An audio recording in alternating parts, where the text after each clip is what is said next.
Bus ಬಂದ್ ಹಿನ್ನೆಲೆಯಲ್ಲಿ ಇದೀಗ ಆಸ್ಪತ್ರೆಗೆ ಬಂದಂತವರು ಮರಳಿ ತಮ್ಮ ಮನೆಗೆ ಮತ್ತು ತಮ್ಮೂರಿಗೆ ಹೋಗಲಿಕ್ಕೆ ಪರದಾಡುವಂತ ಒಂದು ಸ್ಥಿತಿ ಇದೀಗ ಹುಬ್ಬಳ್ಳಿ ಇಲ್ಲಿ ನಿರ್ಮಾಣವಾಗಿರುವಂತದ್ದು.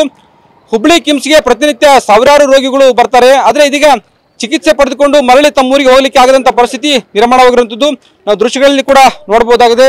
ಹುಬ್ಬಳ್ಳಿ ನಗರದ ಕಿಮ್ಸ್ ಬಸ್ ನಿಲ್ದಾಣ ಇದು. ಇಲ್ಲಿ ಅನೇಕ ರೋಗಿಗಳು ಬರ್ತಾರೆ. ಆದ್ರೆ ಇಲ್ಲಿಂದ ಮರಳಿ ಹೋಗಲಿಕ್ಕೆ ಆಗದಂತ ಒಂದು ಸ್ಥಿತಿ ಅನೇಕರಿಗೆ ನಿರ್ಮಾಣವಾಗಿರುವಂತದ್ದು. ಹೀಗಾಗಿ ಕೆಲವರು ನಡೆದುಕೊಂಡೇ ಹೋಗ್ತಾ ಇದ್ದಾರೆ. ಇನ್ನು ಕೆಲವರು ಬಸ್ ಬರ್ಬೋದಾ ಅಂತೇಳಿ ಕಾಯ್ತಾ ಇದ್ದಾರೆ. ಹುಬ್ಬಳ್ಳಿ ಕಿಮ್ಸ್ಗೆ ಪ್ರತಿನಿತ್ಯ ಅನೇಕ ಬಸ್ಗಳು ಬೇರೆ ಬೇರೆ ಭಾಗಗಳಿಂದ ಬರ್ತಾ ಇದ್ವು. ಆದ್ರೆ ಇದೀಗ ಬಸ್ ಬಂದ ಹಿನ್ನೆಲೆಯಲ್ಲಿ ಯಾವೊಂದು ಬಸ್ಗಳು ಕೂಡ ಕಿಮ್ಸ್ನತ್ತ ಬರ್ತಾ ಇಲ್ಲ. ಹೀಗಾಗಿ ಅನೇಕ ರೋಗಿಗಳು ಪರದಾಡುವಂತ ಒಂದು ಸ್ಥಿತಿ ನಿರ್ಮಾಣವಾಗಿರುವಂತದ್ದು.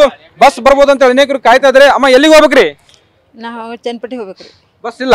ಬಸ್ ಇಲ್ರಿ ಬಸ್ ಇಲ್ರಿ ಸರ್. ಎಷ್ಟೊತ್ತದ್ ಕಾಯತ್ತು? ಈ ಒಂದ್ 10-15 ನಿಮಿಷ ಆತ್ರಿ ಸರ್. ಒಂದು ಬಸ್ ಇಲ್ಲ ಇಲ್ರಿ ಸರ್.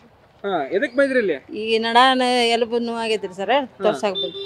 ಹೆಂಗ್ ಬರ್ಬೇಕಾದ್ರೆ ಹೆಂಗ್ ಬಂದ್ರಿ? ಬರ್ಬೋದಾದ್ರ ಆಟೋಗೆ ಬಂದಿರಿ ಸರ್. ಆಟೋಗೆ ಬಂದಿರಿ? ಈಗೂ ಬಸ್ ಇಲ್ಲ? ಬಸ್ ಇಲ್ರಿ ಸರ್.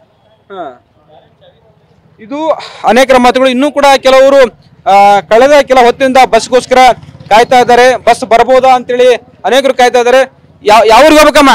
ನಾವು ಬಂಕಾಪುರಕ್ಕೆ ಹೋಗ್ಬೇಕ್ರಿ. ಯಾವಾಗ ಬಂದಿದ್ದಿಲ್ಲಿ? ನಾವು 4 ದಿನ ಆತ್ರಿ ಬಂದು. ನಾಳೆ ಹೋಗ್ಬೇಕ್ರಿ. ಬಸ್ ಇಲ್ಲ ಇಲ್ಲಿ? ಬಸ್ ಇಲ್ರಿ, ನಾಳೆ ಹೋಗ್ತೇವ್ರಿ. ಹೌದಾ? ನಾಳೆ ಹೋಗ್ತೇವ್ರಿ. ಬೆಳಗಿಂದ ಒಟ್ಟ ಗಂಟೆ ಇಲ್ಲ ಬಸ್? ಇಲ್ರಿ, ಬಸ್ ನೋಡಿಲ್ರಿ ಇವತ್ತು. ನೋಡಿಲ್ಲ? ನೋಡಿಲ್ರಿ ನಾವು. ಎದಕ್ ಬಂದಿ ಕಿಮ್ಸ್ಗೆ ನೀನು? ನಾವು ಅಜ್ಜಿ ತೋರ್ಸಾಕ್ ಬಂದೇವಿ. ಬಸ್ ಇಲ್ಲ? ಇಲ್ರಿ, ಬಸ್ ಇಲ್ರಿ. ಇದು ಪ್ರಯಾಣಿಕರ ಮಾತುಗಳು. ನಾವು ಬೇರೆ ಬೇರೆ ಭಾಗಗಳಿಗೆ ಹೋಗ್ಬೇಕಾಗಿತ್ತು.